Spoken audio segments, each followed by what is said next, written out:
plagues ravaged the land, one doctor made a pledge to rid the world of pain and suffering.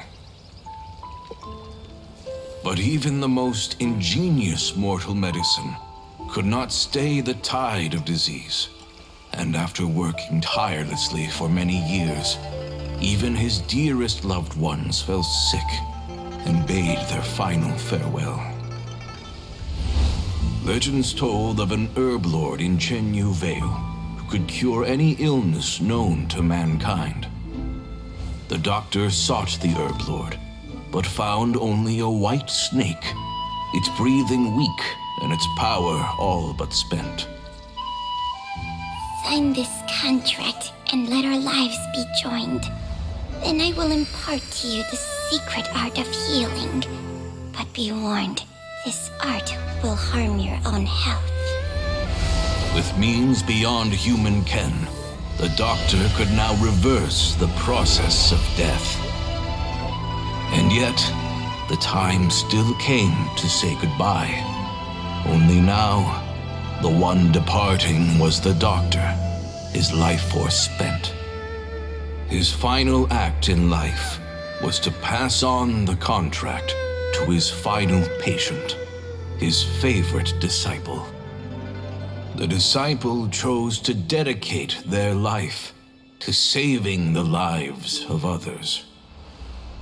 And generation upon generation followed in these footsteps.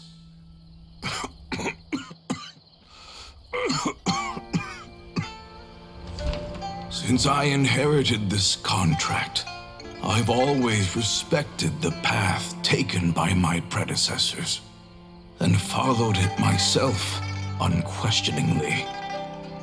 That is until I tried to use the art to save my own disciple's beloved. She begged me not to use up my own life force. She said that this art is a poisoned chalice, an evil and unnatural practice. She did not wish to sacrifice one life for the sake of another, when both were lives she treasured. Only then did it occur to me, did I not suffer when my master passed away, just as patients' families do at their loved one's deathbed? Are not the lives cut short by this contract just as worthy of saving as any patient's? What is this contract to us? Medicine or poison? Alas, I no longer have enough time left to find the answer. I entrust to your care both Changsheng and this final question.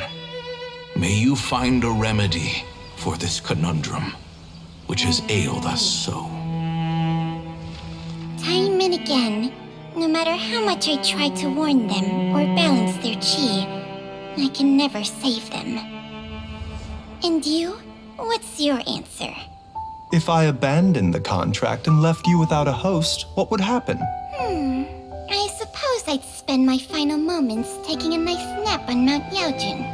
Then I'd be reunited with my old friends and your predecessors. Then it's decided. If there's a life in front of me that deserves to be saved, why shouldn't I do everything within my power to save it? Once again, it's the same answer. So be it. Close your eyes. Who knows how many more people will take on this contract? None. This contract will end with me. My contract has strict requirements on the host's natural temperament. All my hosts have been most pure of heart. But when one with an altruistic nature gains access to this art, they are more seduced than the average person by the miracle of overturning the laws of life and death. Though they know better than anyone else the fate that awaits them, when faced with the sorrows of humanity and the pain of losing their nearest and dearest, they cannot help but reach beyond human means.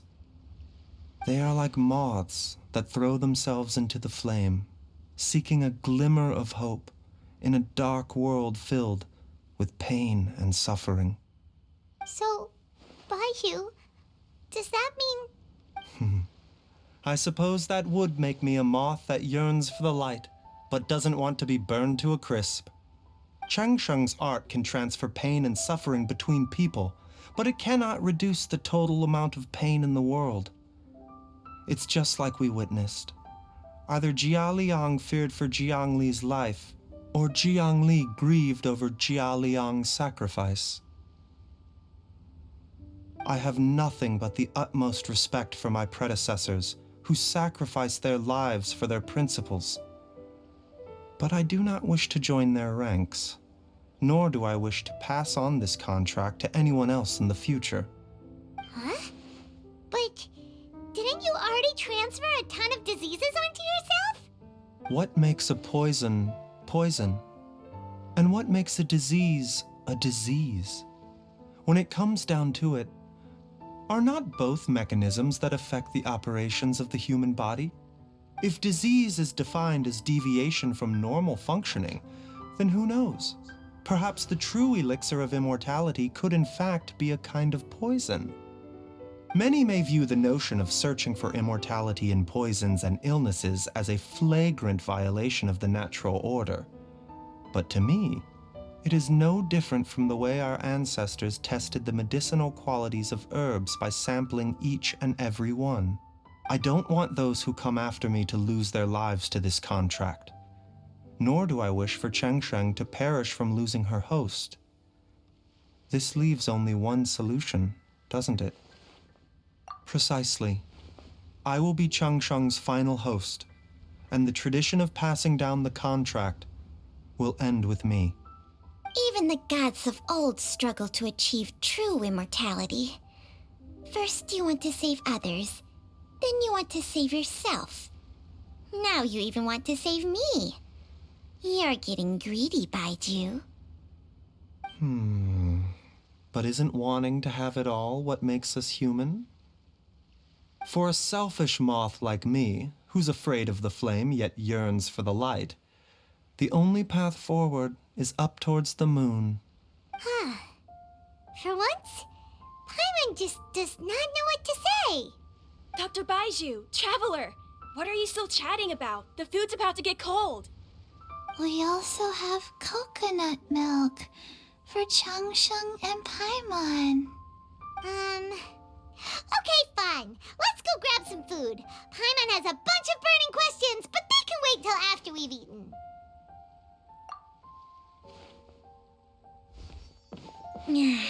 I do envy Paimon sometimes.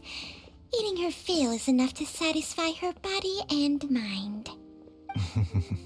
True.